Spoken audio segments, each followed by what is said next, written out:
Everybody, welcome to Consensual Conversations. I feel like I have to say it in a sensual way, but I do not. No, you could say it in like a Comic Sans, like consensual conversations. Oh, that's putting it way too far away. Okay. It should be like a polite, yeah, I'm enthusiastically excited about the conversation. I am excited about the conversation. Yeah. Anywho, today we're talking about a very big topic that I'm super passionate about. That has been an issue for decades. And it continues to be, and I don't think people really understand the plague that we are stepping into. We're talking about toxic myths in media, but not in like body standard issues, which is a thing in like magazines. But we're not here to talk about that. We're actually here to talk about the biggest offender, RomComs. Now, I'm going to say this out front. A lot of fun rom-coms. There's so many rom-coms that are toxic that I still love. Yeah. There's also just there's a lot of romantic movies. There's romantic TV series like Bridgerton, which has a tremendous amount of real psychological issues built into it. I'm not saying that you can't enjoy it. I'm not saying that you... But the intimacy coordination done on Bridgerton is amazing. I will say that. Those scenes are fantastic. They felt grounded. I had a lot of issues with getting past of how unconsensual they were. Well, that was back in for sure. It's actually... You saw the longing in her eyes. That's how you know. No, that's wrong. Don't listen to that. That's not. That was sarcastic. That's not how. Dear God, that was sarcastic. Yeah. The reason why we're talking about this is because I take this as a very serious issue. People learn from the movies. Yes, from movies, from TV, from pop culture. As we're growing up, we get all of these cues, right? Yeah. We get all of these lessons, all of these cues. And if it's in one movie, easily dismissed. Right. If it's in 10, 20, 30 movies and TV shows, something in our brain goes, oh, this is normal. Yeah. And the crazy thing is, it starts at the youngest age possible. We're going to bring up some Disney movies, which have a lot of consent issues in them. And a lot of really... I'm going to give Disney props in the fact that they are making the effort to shift away from the paradigm of, hey, girls, get into a relationship with someone and that'll define you. And it will also solve all your problems. And it'll also solve your problems. They are making movies about... They've shifted away from the romance and have made a series of movies about generational grief. Right. I'm just enjoying with Disney that the antagonists recently have just been family members that need to genuinely apologize. And that is great. What a wonderful and dynamic message that like the enemy can be from within, and that like you shouldn't just accept things that are toxic just because they're from your family. Just because they're coming out of love or well-meaning. Yeah. So that's why this topic is really important. We have a bunch of different ideas that are perpetuated in movies, and because they're in movies, they get perpetuated in our culture and passed down from generation to generation. These ideas are slowly getting rooted out. Rom-coms are changing. They are, and they're getting re-examined, but the programming is done. And so as individuals, we have a lot of deprogramming that we have to do of ourselves that comes from these movies. Yeah. So number one that we're going to start off with, which is going to sort of ripple its way out into all of the rest of them, is that love is all you need. Love is enough. All you need is love. Love will overcome any obstacle. Yeah, and as long as you are in love with each other, as long as the two of you love each other, you can ignore every other problem that Red comes flag, up. every disrespectful interaction, every boundary violation, Yeah. every failure of communication. Yeah. Because I'll say this is a really big one coming right out of the gate. The I really love that person, or you should stay in it because you love them, is the number one contributor to abusive relationships. 100%. Yes. That's it. They are all based entirely on the fact that, like, well, love takes work, and if the two of you love each other, you should clearly keep doing this thing even though the situation has become horrible and there's zero reason for you to be in it.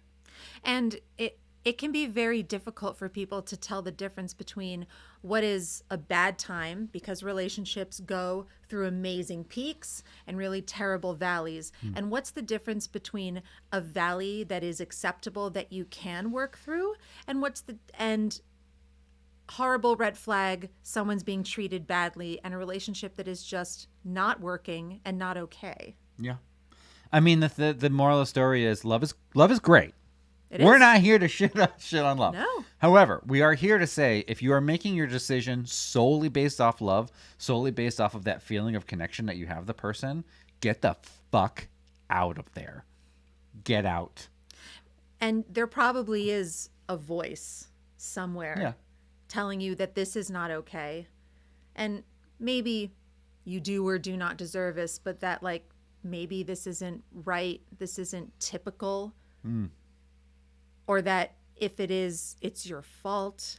There's so many horrible narratives built up around, I need to stay with this person because I love them and I've already invested so much time. I don't want all of that time I've invested to go to waste, when in fact all you're doing is continuing to waste more of it. I gotta, the Ugster says, are you really sitting here telling me that I shouldn't be taking my relationship cues from Hallmark and its subsidiaries? I know that you're saying that hilariously sarcastically, and it's totally true. And obviously, nobody would, but people do. No, people would. People do, and they do so in a very subtle way that they're not necessarily aware of. So we're using the tool love. Love can easily be weaponized. Yes. The phrase of, if you loved me, you would, ... Or, that is a hugely manipulative phrase. Yeah. Hugely. Yeah. And that can be used to manipulate, but also offer ultimatums, where all of a sudden every disagreement is turned into this high stakes situation. You don't love me because you're not doing this. And if you don't, I'm going to leave. Yeah. When they don't actually mean it and they just want to control your behavior. So what a lot of couples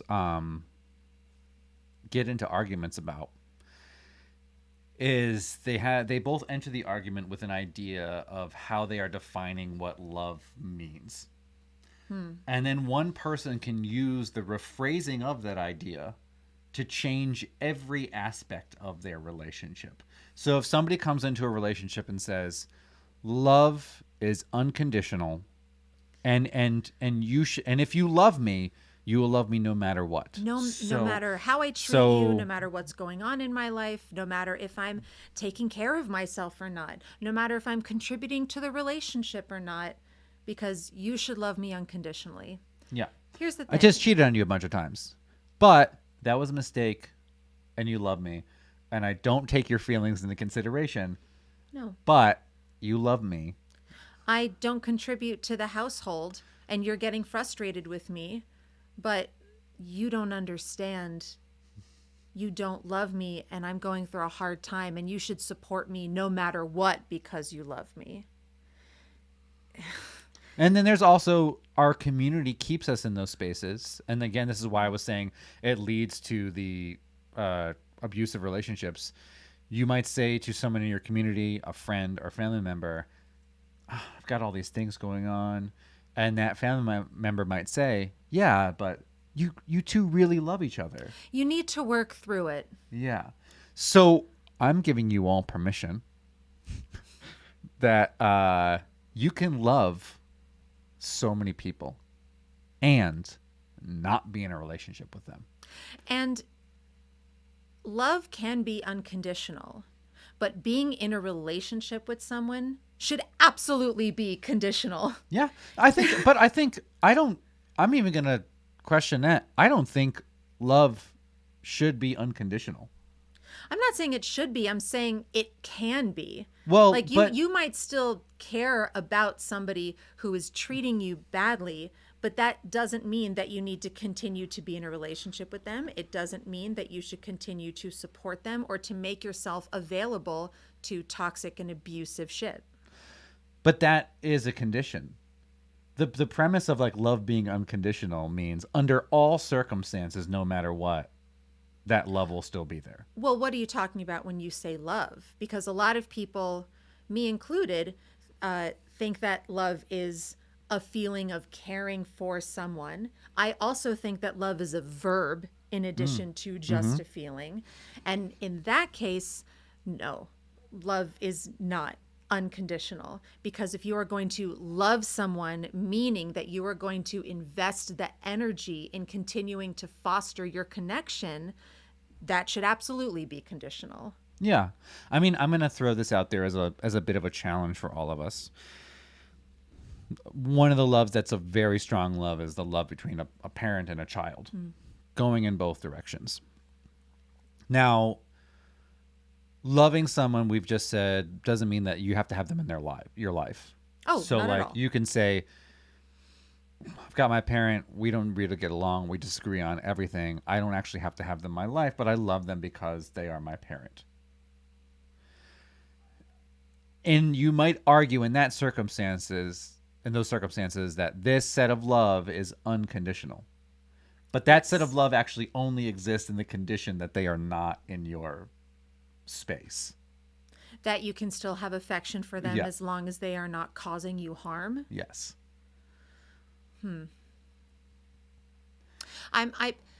This comes up for me because when I was in my early 20s, I was dealing with the onslaught of depression, and I was not a good friend. I was not a good classmate. I was not a good daughter. I was lying to people and being very manipulative because I was constantly trying to hide how difficult a time I was having and how much pain I was in. And I didn't think anyone deserved to help me, so I pushed everybody away. And my mom told me, she said, if you weren't my daughter, I wouldn't keep trying to talk to you. Like, you keep hurting my feelings over and over and over again. She's like, I love you no matter what, and I will keep trying because you're my daughter, but you need to know that you've hurt me enough that if this relationship didn't exist, I would be walking away. And when I think about how I would feel, once this thing comes out, if they were continuously pushing me away and hurting me, that absolutely, like, that feeling and that love would exist, whether or not they were being kind to me, whether or not they were in my life. But the choice would be, do I need to keep exposing myself to this? Do I need to keep supporting behavior like this? Yeah. Like this, like, what if your kid murdered somebody? Well, we could have dived. I didn't want to go as extreme, but that's a big deal though. Like, bigger premise that I want to put out there for all of us to think about, in your own personal lives and the past relationships that you've had. Love is a beautiful, wonderful thing. It is a deep connection that we can experience with anything around us, a person, an activity, a place. Love. However, the reason why that we are saying that love is not enough, because there are in fact conditions. And if your only reason for staying with someone, or that because we hold that thing so sacred, we allow a lot of really bad things to happen to us on behalf of love. We let the people closest to us, and this is a really hard truth. We all are guilty of talking to our partners worse than we talk to our worst enemies. 100%. Yeah. Yeah. Absolutely. And that comfort that comes from being in a relationship with somebody and knowing them so well, knowing what makes them feel good and what makes them feel bad, all of that vulnerability and trust that you spend such a long time building up, in the wrong hands or used in the wrong way, it can absolutely be turned into a weapon. And even so that it is turned into a weapon accidentally. Yeah. Sometimes. I've had a conversation with my wife about, there are different tones that she will slip into with me that she wouldn't talk to a woman that she loathed at work. Never. Because there is a social I can never actually let my guard down that much with you, but because you're my partner, I can let it down. Right. However, and so what I'm getting at is that love, even in the healthiest of relationships, creates the space for the most toxic sides of us to come out. And so then you go, okay, well, how do I know when it's gone too far? Too far.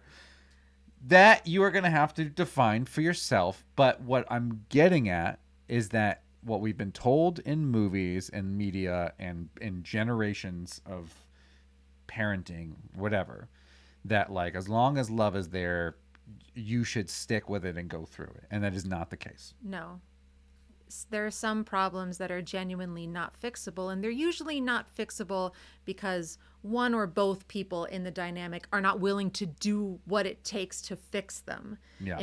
Instead, there are quick fixes, there are distractions, which can keep that feeling of love and fun and connection. And we just won't talk about all of those things because we love each other. When actually having those difficult conversations is absolutely an act of love. Absolutely. Speaking of difficult conversations, our next trope, which comes from a movie, When Harry Met Sally, it's also been passed along in many movies. And it is the concept of men and women can never just be friends. No, never just be friends. Yeah. Not men and women who are attracted to each other's gender, at least. Yeah. In the straight community, in the heteronormative world. There's also and the funny thing about this concept is people don't realize how stupid it makes us all sound as people. It's something that I call extreme monogamy. It's something I have some friends that practice extreme monogamy, and I'm going to give you an example of extreme monogamy, which is you're not allowed to have a friend of the opposite sex.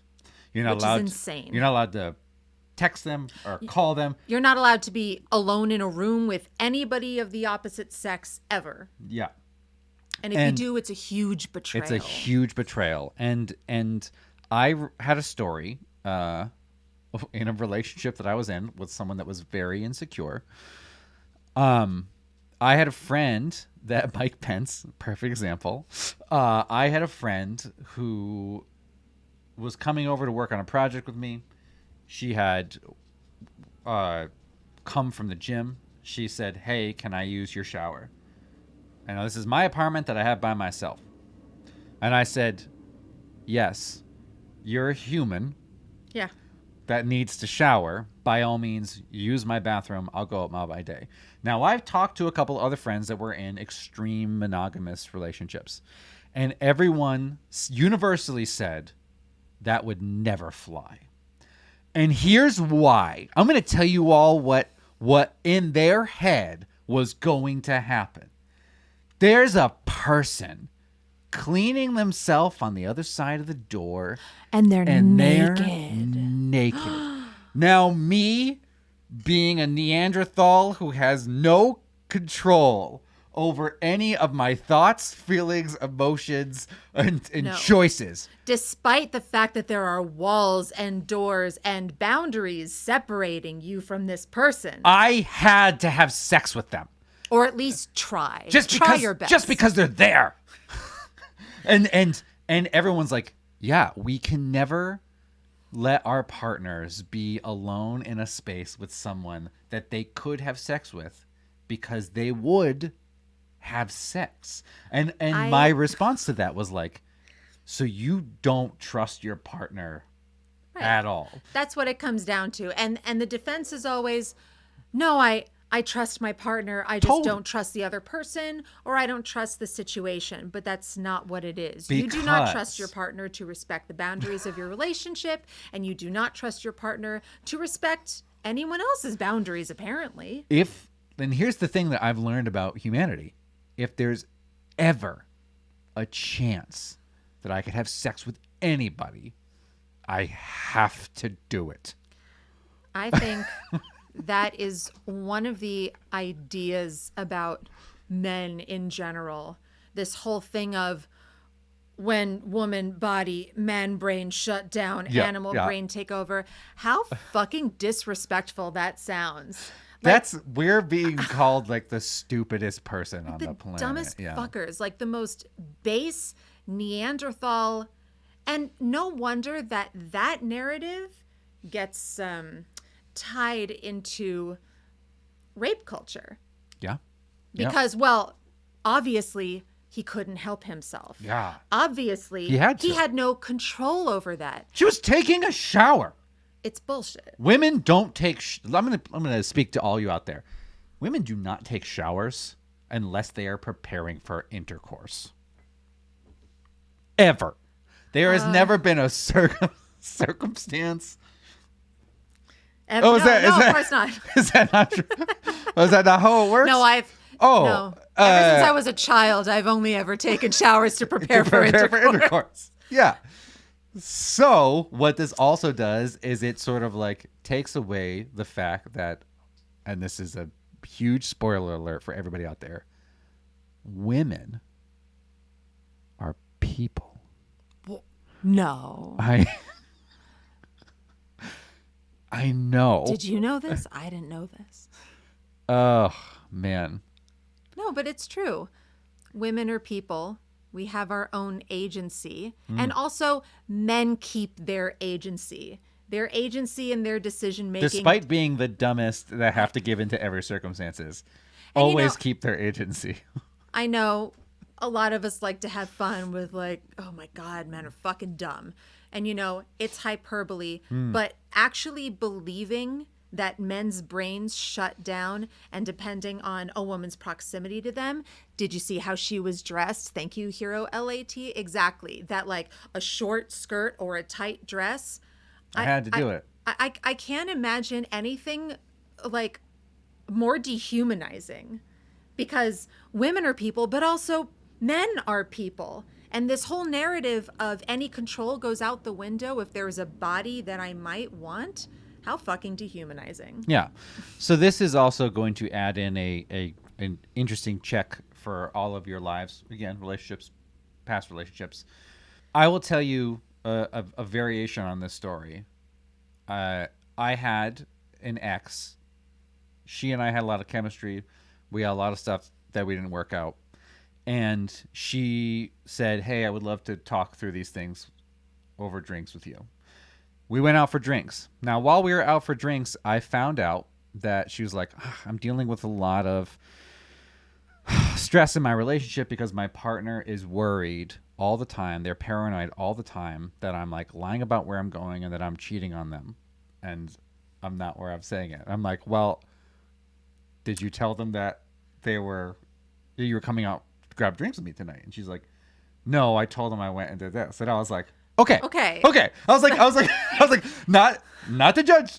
I'm not gonna judge you in this moment. But however, it's not paranoia if someone's actually following you. It is 100% the exact thing that is happening in this moment right now. Now, I'm not saying that you betrayed their trust.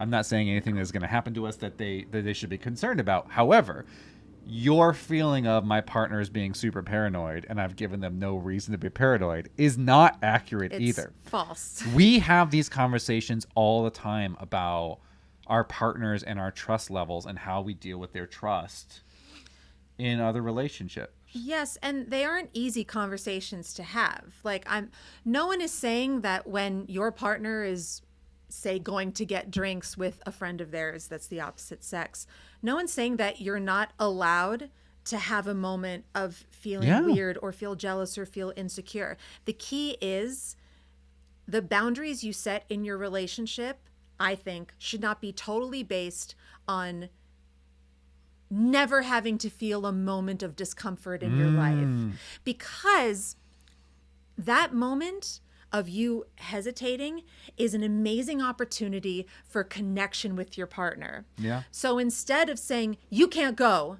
and I'm not going to discuss it because it's disrespectful to me if you go. Another way that you could bring this up is, hey, you're going to have drinks with this friend. You're going to be alone with them. I'm having some difficulty with this. Can we talk about it? Or could you maybe even give me some reassurance? And then that's an amazing opportunity for your partner to say, yeah, let's sit down and talk about it. And you can actually dissect what's going on. They're like, why does this make you uncomfortable? What are you afraid of? I'm afraid that something's going to happen and you're going to leave me because usually it's because I don't believe that I'm good enough. And then what an amazing opportunity for your partner to give you some reassurance and say, hey, you know what? I'm going to text you when I'm leaving, just so you know. And like, I'm going to be in contact still. It's okay if I don't pick up my phone for a couple hours, but I will come back. You don't build trust without offering opportunities to build trust. You kind of have to go out on a limb, not being totally sure, and let your partner meet you where you are. Yeah. I have a million follow-up things to this, and I'm like, we could take any one of these topics and talk and make a whole episode out of it. But I want to keep this on the toxic myths in media. We're going to do another one, which is unrequited love is romantic, and it is also very much real love. Oh, man. Unrequited love, I don't actually think that's like real love of being in a relationship with someone. I think that's a crush. I think that is putting somebody on a pedestal. I think that is a lot of different feelings. That's lust, that's wanting, that's connection. I'm sure many people would disagree with me, but like, I don't think that's love. Well, one love going in one direction should be treated exactly as that thing. So, for example, I had somebody when I was getting out of my 6-year relationship. I met someone that was an incredible person who really opened my eyes in terms of not only could I have a partner that likes the same things I do, but is excited about the same things that I do. Anyway, when this 6-year relationship ended, me and this other person she was like a dream girl of mine. Huge on a pedestal. Now, as I could not be more attracted to another person in my entire life than this person. However, I could tell that what was going on between the two of us, it wasn't that it was nothing there. Is that she was in a place where she was processing a whole different set of things. And I had to go, okay, I'm clearly not ready for you. You're not ready for me. We would run into each other over and over and over and over again for the next 15 years. Okay? And now it is at the point that it's just completely dead. But the one thing that I was always very aware of, I would meet with her. We would have a great time. I would go, oh my God, I love this. I love this connection. I wish this was a real thing. And guess what? It wasn't going to happen. It just wasn't. There were big things in our personalities where I was like, this isn't going to work. It only works in my head. And there are so many times that I wanted to cross that threshold and like make a move and not that I was putting myself out there by being vulnerable with this person, but I was not unaware that the answer was no. And that this was wrong. So those situations do happen. They can happen for a tremendous long time. And guess what? I do not for a second regret not having made that connection with her. Because now, as an almost 40-year-old, I look at that situation and I know who she is, and it would have been really passionate for a very hot second, and then it would have been a disaster. The biggest fucking disaster of my life. We would have been horrible to each other. And this is something that like can happen. Some of the people that we are attracted to, we should never be with. Oh God, no. Oh my God, absolutely not. I don't know if anyone has had to question their taste in partners. Yes. But if you have. Yeah. But the reason why I'm saying that, and this is for all the people that exist in these rom-com spaces, these lessons that they teach us, is like, if you have that feeling, go for it. You should totally do it. And if you have that feeling, then the universe owes you that person. Ooh. If you care about them that much, the universe will and should come together to make that person finally see how attracted to you they should have been this whole time. Yeah. And the thing is, you will find yourself attracted to toxic, horrible people who are like blatant, very confident, very sexy assholes. Yes. Who are going to be distant and treat you like shit. And yeah, you can fuck around for a little bit, whatever. Not a big deal. But the thing is, it's hard to fuck around for a little bit when you have been building up a relationship with someone in your head, totally based on your feelings and from no input from them, or from very little input. There's this great show that I love called Crazy Ex-Girlfriend, and she has this song called Love Kernels, where she has massive feelings for this guy that she's hooking up with, and she's taking these little signs from him, like, oh yeah, like they're having sex, and he goes, wait, let me put this pillow under your hips, it'll be more comfortable. She's like, oh my God, he must love me. And it's totally not true. But she's blowing it up in her head because she has already built up this relationship in her mind. Well, we all are going to suffer from confirmation bias. And I will definitely tell you, when I was going through it with this dream girl of mine, anytime that she looked at me, I was like, this is it. It's done. This girl feels the same way, you know. And you get butterflies, and it sort of takes you over, and you spend the next few days thinking about it. I mean, it's a drug. It is a 100%. Palpable drug. It's a massive chemical reaction in your brain. But you assume because that's your experience, they must be experiencing the same thing. But as a very logical person, I would always go, okay, she gave me 100 signs tonight that like we have a real connection that is like challenging and intimate, and she is vulnerable with me in a way that she isn't with other people. And those were all very true things. And also, she was going through a lot of stuff where she was finding herself driven towards people that were really shitty to her. But in those moments, I was like, oh, and the reason why is if we were to, I think that there was a connection there. And I think that there was a thing where it's like, if we did this, it would be a lot and it would fall apart very quickly. Yes. We can't be in the same room with each other because we actually saw each other very deeply, and that makes people feel very vulnerable. And some people are like, hey, I don't actually want to be that vulnerable.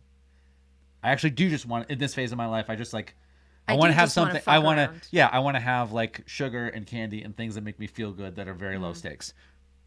And if you're not a person, there's some people suffer from this, and I'll put this out there for chat, where somebody might say to you, you're not like dating material, you're marriage material.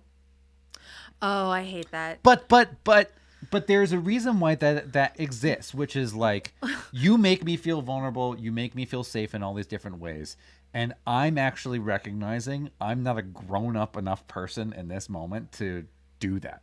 I mean, that's what people mean when they say that. What they mean is, I don't have the capability to connect to you in the way that we are capable of.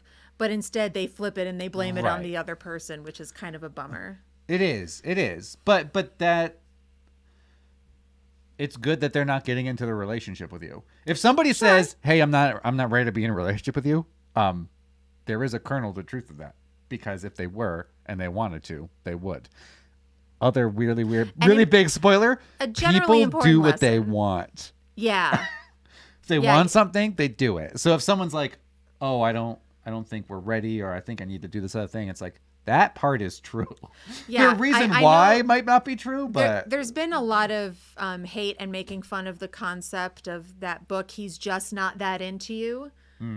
But at the core of it is a very real truth that if someone cares about you and if someone wanted to be in a relationship with you, they fucking would be. And they would show you that they do. Yeah. Generally speaking, people do what they want. Absolutely. I'm going to give you another one. This one's a personal favorite of mine.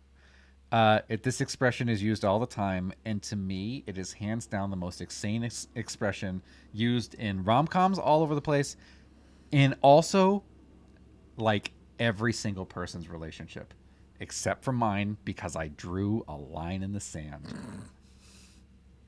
The expression, "I want you to want to ... I want to respond to that by saying when somebody says that, what they actually mean. Yeah. Okay? Like, I don't want you to do the dishes just because I told you to do the dishes. I want you to want to do the dishes.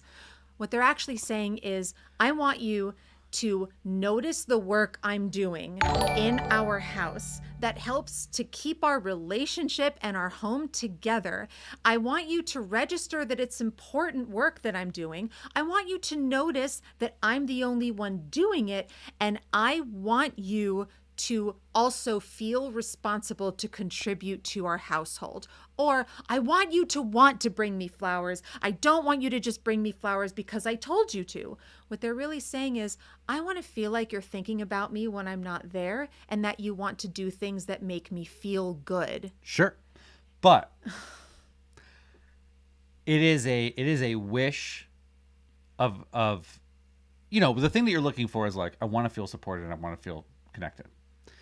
The expression is featuring an impossibility. I can do the dishes. And I can do the dishes because I want to support you and I want to make you feel good. Mm-hmm. I can't want to do the dishes. If I could just rewrite my emotional experiences, sure, I 100% would at any given moment. It's like, I want to have sex right now. It's like, well, I don't. It's like, well, I want you to want to have sex. It's like, I fucking can't. We can have sex. That's not going to change What anything. I can offer you is that because I love you, I will do that right now as a supportive and loving partner.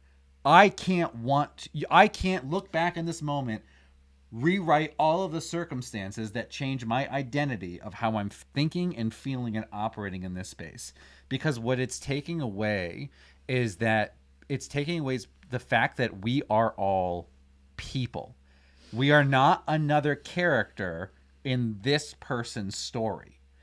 And so we set each other's partners up to fail by creating this, I want you to want something. Again, by creating a narrative in our own brain and then projecting it onto the other person. Yeah.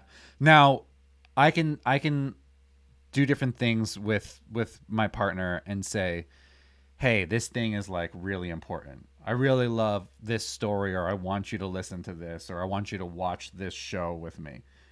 They may not like it. And some people feel entitled to say to their partners, I want you to want to watch this show with me. That is not a task that your partner can achieve. They can watch the show. They can be supportive, and they can be a good teammate. I just instantly see that as horrible communication. But and a terrible way to express something deeper that is maybe much harder to talk about. Right. And that's the main point, is that phrase, the situation can be handled in a different way. People use that phrase a lot. And what they are setting up an impossible fight for their partner to win. There's no time that phrase is used, not in the context of an argument, and also not leading to a secondary argument. Well, the thing is, you cannot dictate somebody's emotions. Right. You can say, I want you to change your actions. You can say, I would like you to work on your thought process. I would like you to work on your community. There's a lot of things that you can ask your partner to step up and do, but change their feelings is not one of them.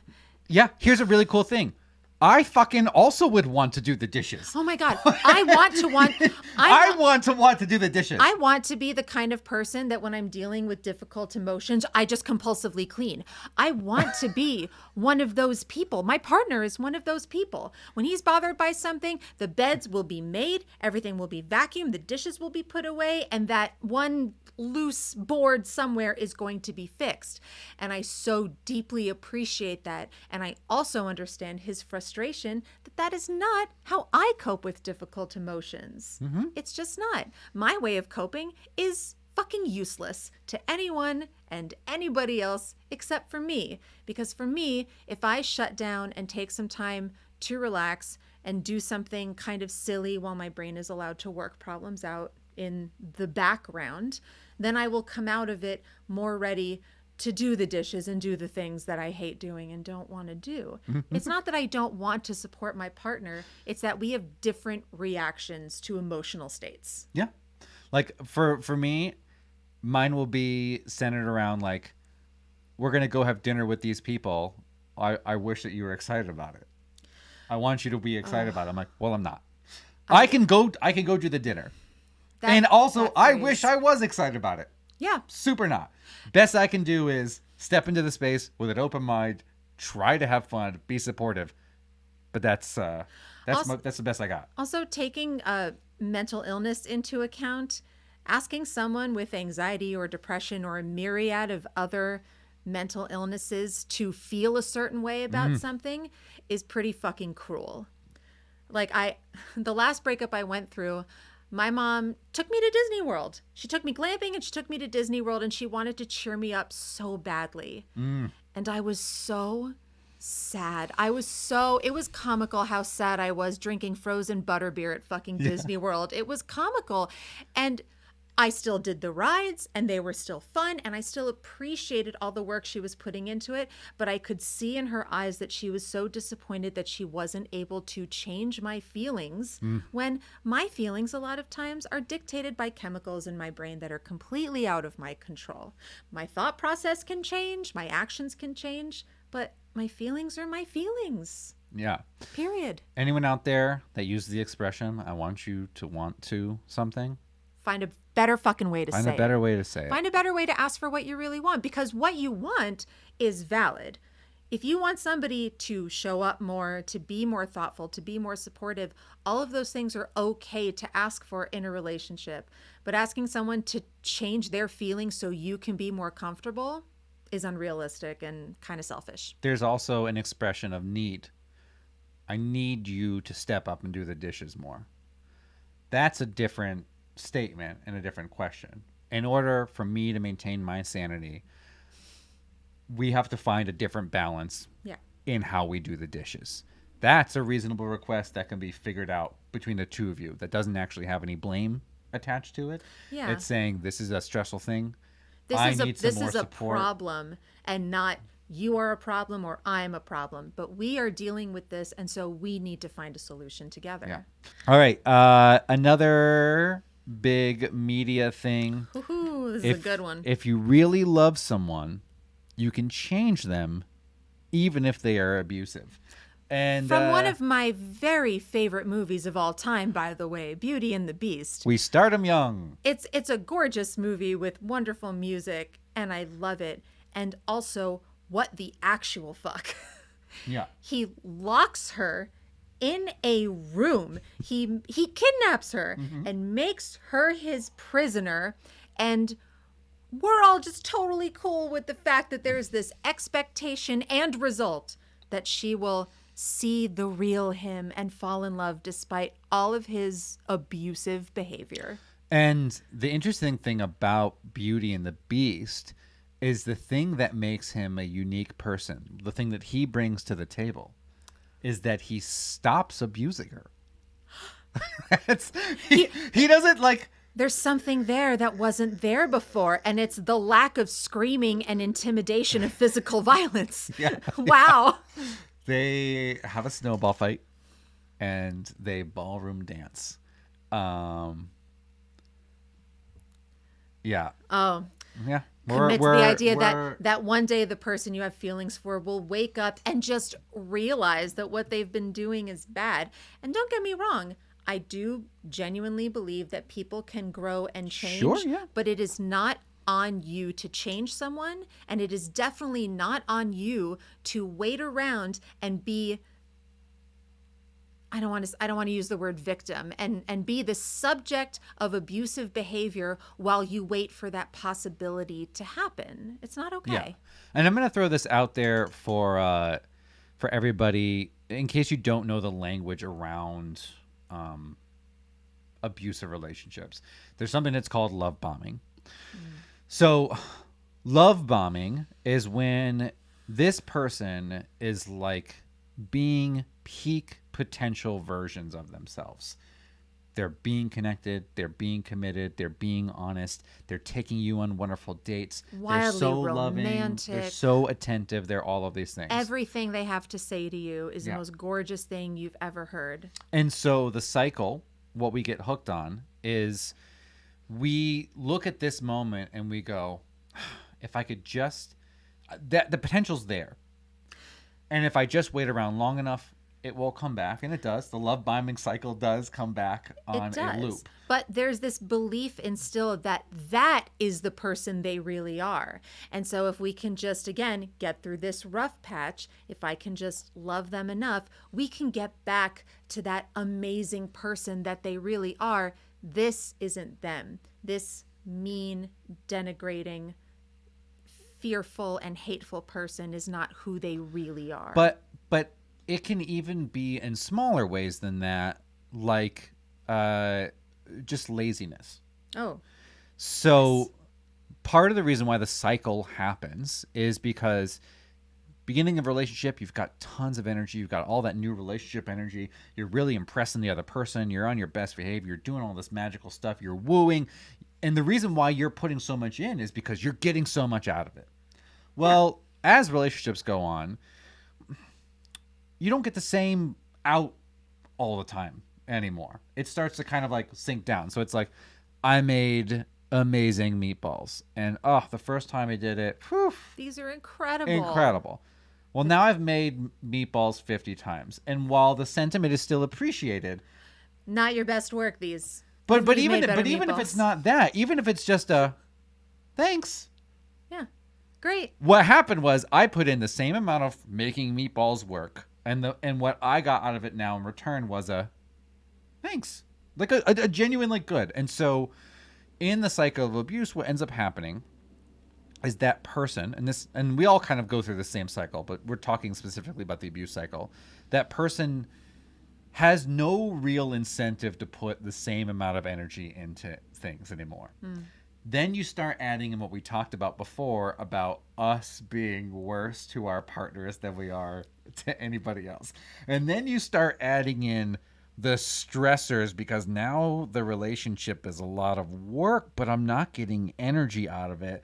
And then boom, you hit the bottom of the abuse cycle and the relationship's about to end. And because the relationship's about to end, there's a lot of energy in the space. Oh, wait, no, and let me get you back. Boom, boom, boom, boom, boom, you have the energy to go back into the wooing space. And the cycle starts once again. So we are all in that cycle, but minus the abuse, I hope. Right. Or conversely, you go, this person is not acting the same as they were. They're not putting in the same effort. I must be doing something wrong. Oh my God, I should change everything about myself. And unfortunately, that is a slippery slope, both in abusive and non-abusive relationships. In abusive relationships, it looks more like maybe you need to lose weight. You need to change the way you're dressing. You need to change your job. You need to change your friends. You're like isolating you from more and more of the people that you know and the parts of your life that you used to enjoy. And so in response, often it's, oh, well, if that's the thing keeping you from being the person that I know you to be, let me change that. Let me change it. Let me change it. Let me change it.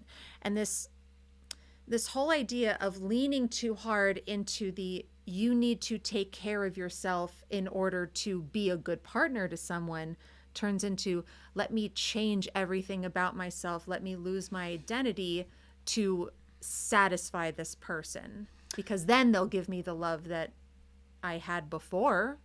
Yeah. It was here before. That's the other genre of rom-coms, which is the change yourself entirely. Grease, anybody? So, big thing that rom-coms are fundamentally based on is the grand gesture solution. Now, I'm going to say there are some people who their love language is grand gestures. And I have a strong feeling it's based off of these movies. And that this programming. Deeply rooted programming. Yeah. So the reason why the grand gesture is an issue. I'm not saying that you shouldn't do grand gestures. No. Absolutely should.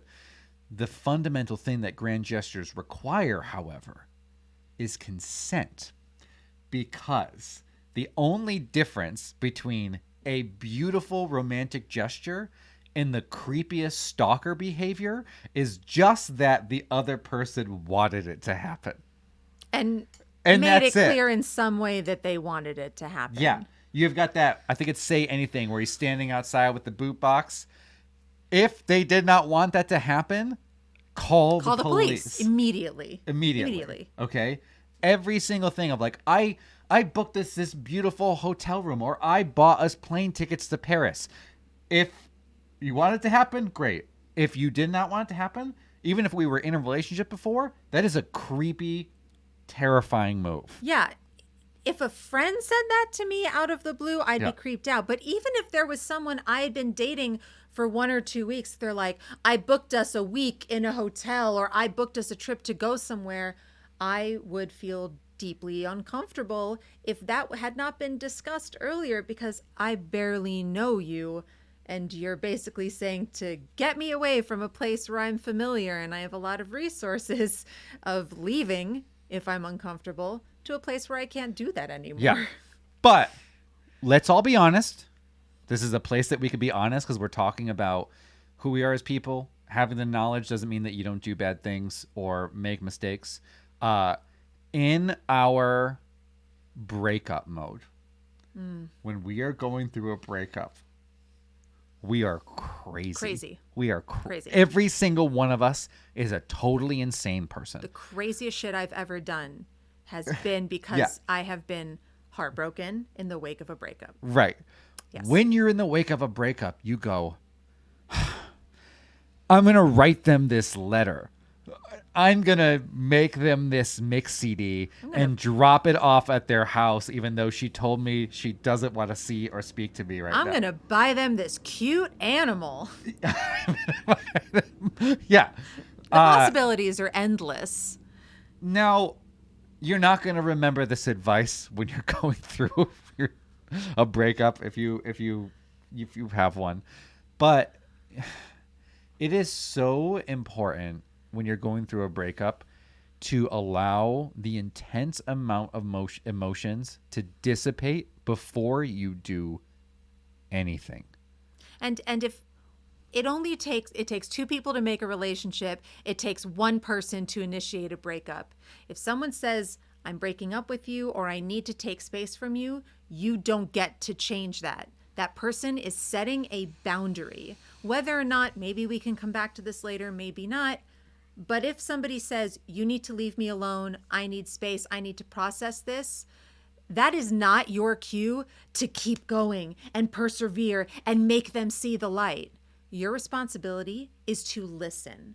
Listen to the boundaries. Respect the boundaries that they have set out. Because guess what? It's good for you too. Because we are not our best selves when all of these crazy emotions and chemicals in our brain and all this hurt is flying about. Like breaking up, there are feelings that come up that are akin to somebody dying, genuinely, because 1 minute this person is in your life and they're there all the time, and the next they're just gone. And you're supposed to pretend that they don't exist. Your body going through a breakup is part of the reason why you feel the pain and the emotional experiences that you are actually physically rewriting software in your brain. Yeah. When we deeply connect with people, we start building these neural pathways. And when those pathways are severed, those pathways still exist. And there's a lot of momentum there. And your brain has to actually start rerouting emotional things. So it's like, if we were together, Rachel would be my anchor for a variety of different emotional experiences that I had. Well, now and a variety of different emotional needs. Right. Now that's gone, which means your brain goes, oh my God. Where do I go? Those needs are still there. I guess we could kind of go over here. We can get a little bit of that. That's why people like when they go, there's like, oh, if you want to get over a breakup, get under another person. Well, like that might just be one of the needs on your Right. emotional needs list. And that's why often it doesn't end up giving you what you really want, because It might be a it's little meeting- sample. It might be a little. It's meeting one need when really what you needed was these 5 different needs to be met. Yeah. Wildcard had, can there be reverse love bombing? Yeah, absolutely. People denying their. Yeah, making affection conditional is also a manipulation tactic. Saying, Yeah. I will not act loving and affectionate towards you unless you meet these requirements is painful and a manipulation tactic. I've experienced that before of like, I'm going to withdraw love, affection, and support until I see you doing these things to make yourself better, rather than I see you're struggling and I'm going to give you affection no matter what, and I'll give you support if you ask for it. It's kind of like the American healthcare system. Sorry. I was like, Talk about I was another like, rabbit hole we could go down. This feels very familiar to a conversation we've had. I'm also going to tell you all, and this is hard, and this comes in the grand in the grand gesture space, but it's also around the sort of like reverse love bombing and breakups. It's so important. People say this whole like, don't play games with each other. It is so important for you in your own life to get the things that you want, to say the things that you need. A lot of people try to play these games and hedge these bets, and you're going to lose. And I have a really great like example of that, how that happened for someone who was a really important partner of mine. We were dating, things were going really well. A lot of feelings were developing very quickly. It was a very wonderful and passionate relationship. And this person said to me, I think we should just be friends. And my response was, okay. Oh, and they didn't like that, did they? And she told me that she like got off the phone with me and lost her shit. Because what she wanted was the test of like that I was going to fight for all the things that were happening. Prove yourself. However, the person that I am, I listen to the things that people say. So if you say, hey, I need some space, I go, oh, great. I will, it's not necessarily what I want right now, but like if that's the thing that you need, happy to give it to you. When what they really wanted was for you to get upset to prove how much you care about them. Yeah. Yeah. And then just to finish out the story, she like called me the next day and was like, hey, can we go do this thing? But like as just friends, I was like, yeah, sure. Absolutely. We definitely hang out as just friends. And then went and did this thing as just friends, and then came and was at my house, and it was very late. And I was like, well, I guess. Good night. I guess you should go because we're friends. And she's like, I don't want to. And I was like, okay. Well, what do you want? Like now I'm very confused. I don't want to call you a liar, but the thing is like giving that person some grace, who was a wonderful partner of mine. People do these things all of the time. Maybe I should bring it up. This is oh man, I feel like I want to bad. Do it.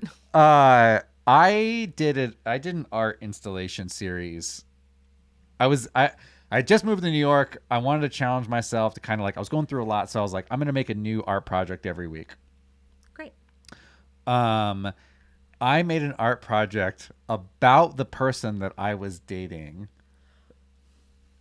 And and uh and the art project was called He Doesn't Love Me Because, and it was a series of I made beautiful pictures with it, and the reason why I did this was because like we had talked through all the things. It wasn't like out of nowhere.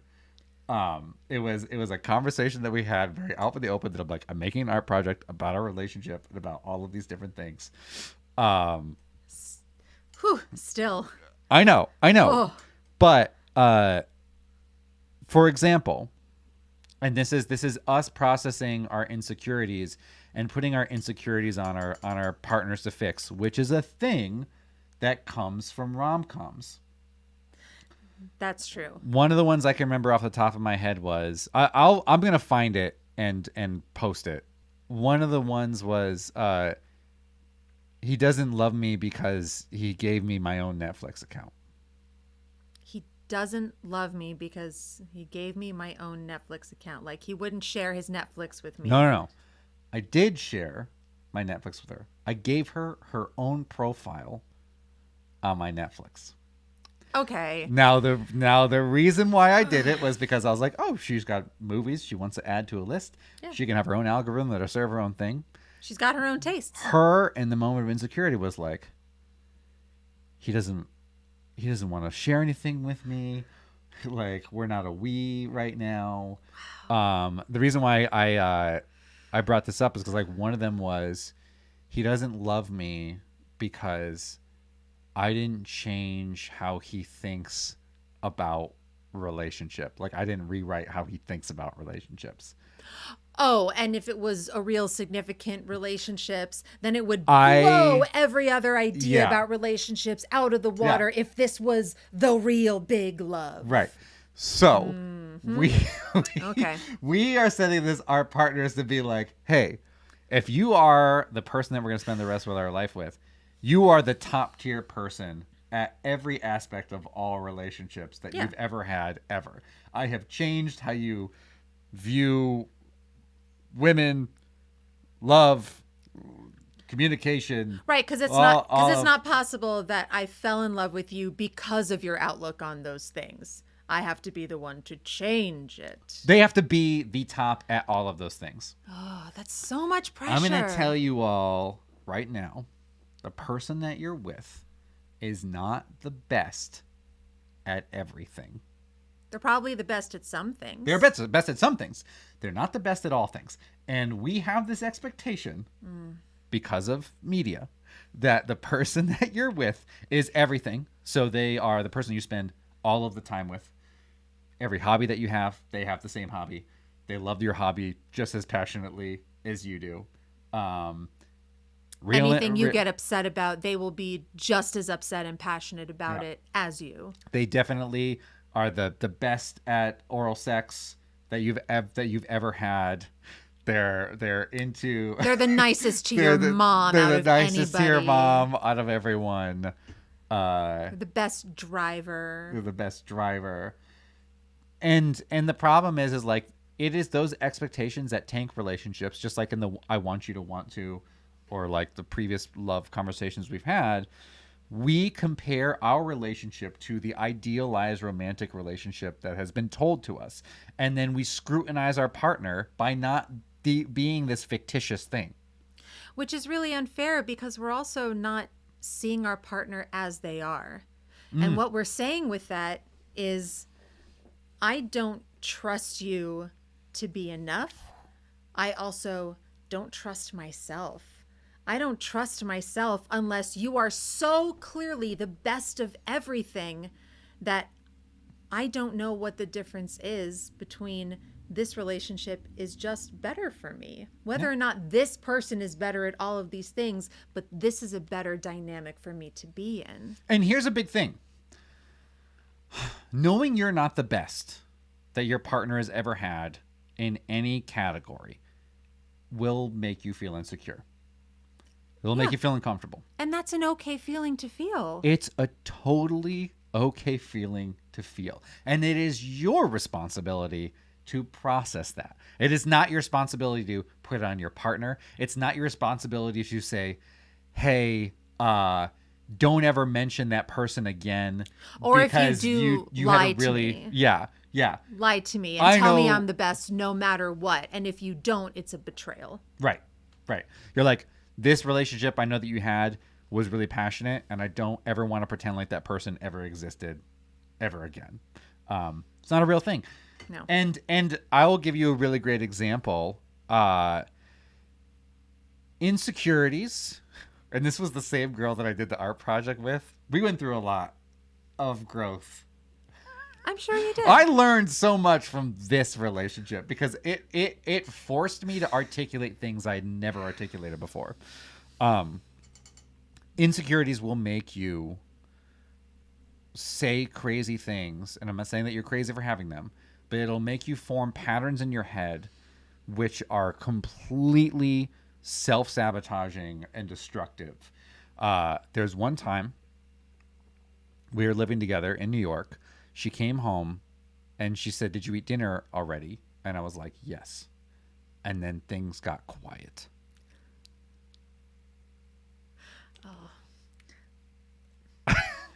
I'm totally guilty of this from another side. Energy dropped out of the room, walked into the bedroom, closed the door.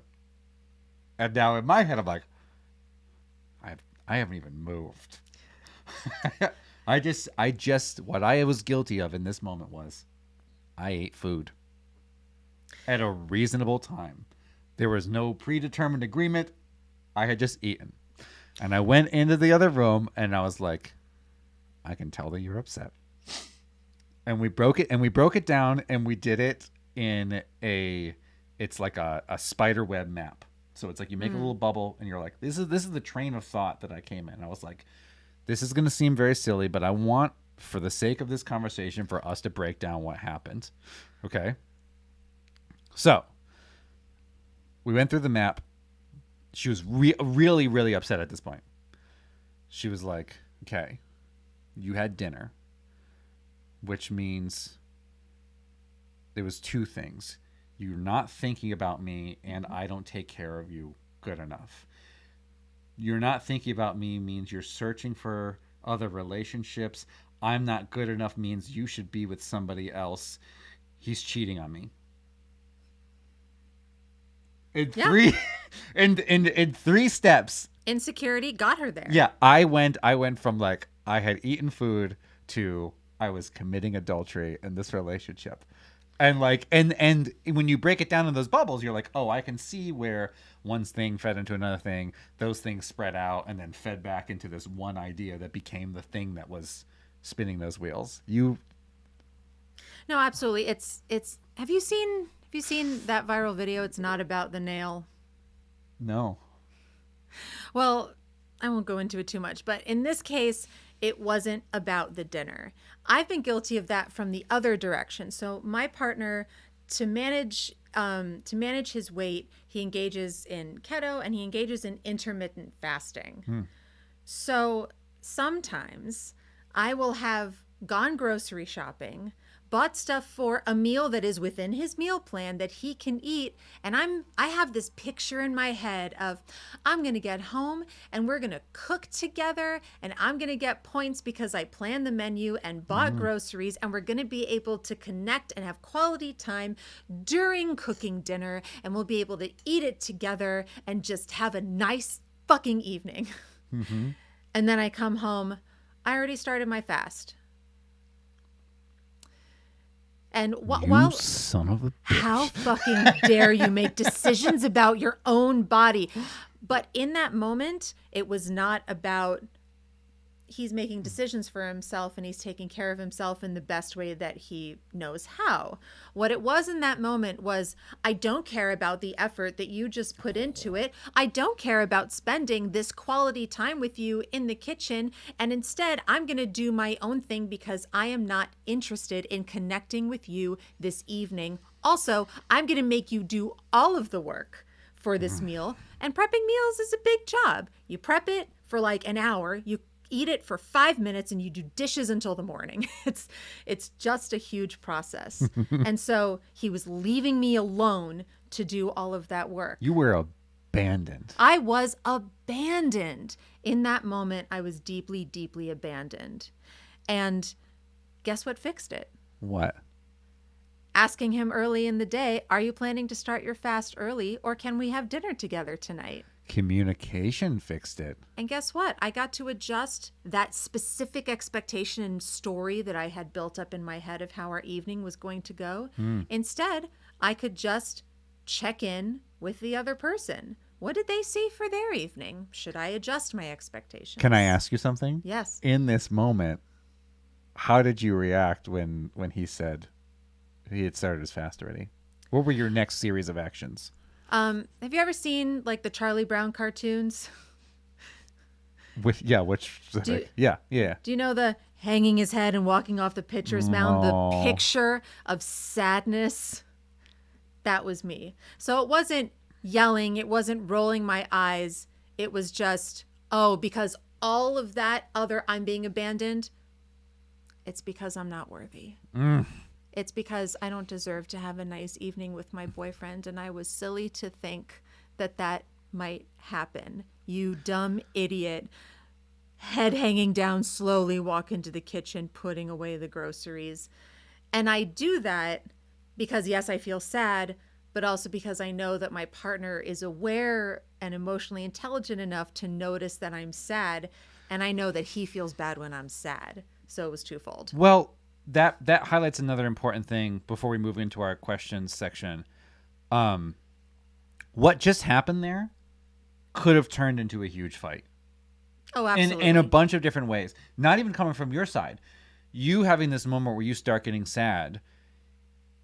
I've had this experience before where you're like, people get defensive and they go, I didn't even do anything and you're walking around being sad now?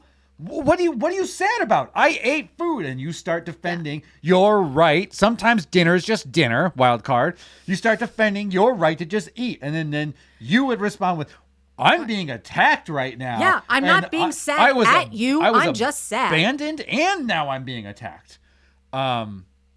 Everybody, and Betty White, thank you so much. This stream oozes honesty and intelligence. I love it. Thank you. I appreciate it. This is also to say that, no matter how good and articulate and like patient you are in relationships, these things happen.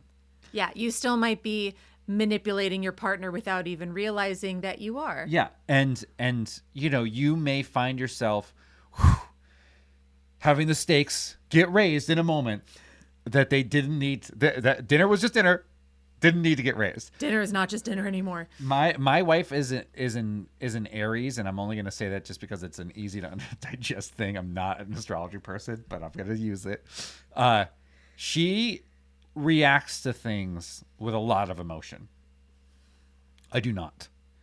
I do. I have a lot of emotions, but I am not a reactionary person. So when she reacts to something like this cup has some water in it from the dishes. And we're going to bring dishes is a big point of contention relationship everywhere. This cup has some water in it. She might pull that cup out and go and put it on the table. Now, in my head, we're in a fucking war.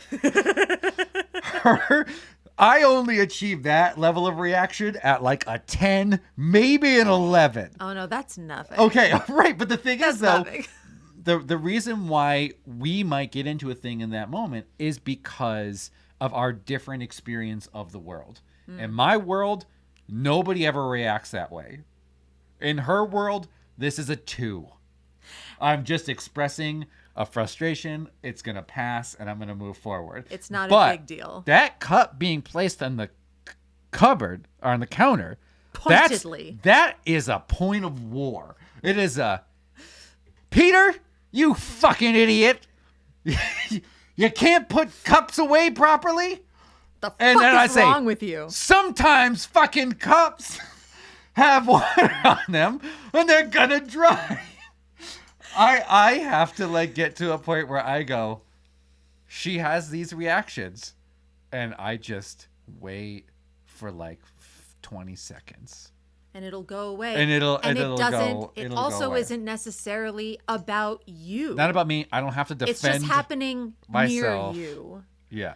See, I have the opposite problem. And sometimes when we're in a discussion and I am clearly getting a little bit heated and getting passionate because I care, then I start getting angry because he is not. And he is not matching my level of emotion, which means he doesn't care as much as I do, which is fucking infuriating. And that's when I know I need to walk away for a few minutes. Yep. I've had that same conversation around like, I want you to yell. And I was like, you want me to be purposely hurtful. Well, that means at least I know that you're in it. It's like, you want me. Not hurtful. I just want to know No. Because that you're upset. No, because the thing that anger does is it is an intense amount of emotion that is blinding your decision making. You want me to steer down this very curvy cliffed road at 300 miles an hour. Because it'll make you feel better about steering down this road at 300 miles an hour. Sometimes we want things that are not reasonable. Yeah. It doesn't invalidate like what's going on behind it, but sometimes asks and expectations of our partner are unreasonable. I've received the ask of, I don't want you to be mindful and articulate about your emotions when we're in a fight. I want you to be passionate, angry. Yeah, no. And like a base part of me really deeply gets that. Yeah. Because sometimes you want to fight. Sometimes you don't want to talk through something reasonably. Yeah. Sometimes you want to fucking fight. Yeah. But that's not fair. No. It's also not going to solve problems. Well, it isn't, and it's not. Not only is it not going to solve problems, there's the sort of like there's a gender differential. So you just like what we've talked about, sort of like assault being different. Anger is also a very different thing.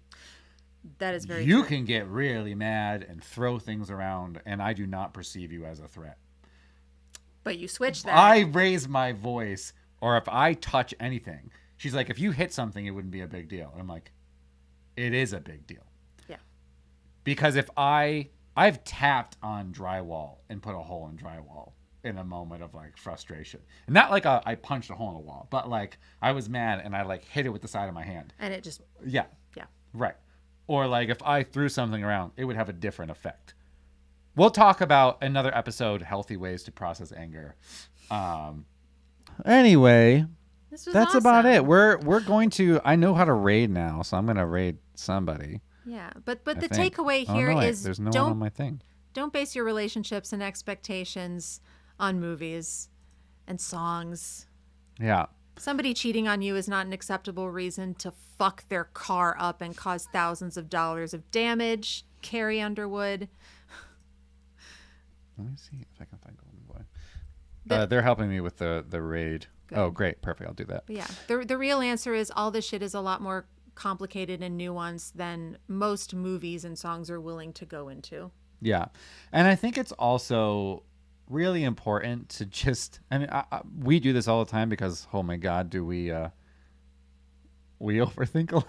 So much. We talk about so many very in-depth things, as you can see in our show. We started this so we can overthink at you. Yeah, with you. With you.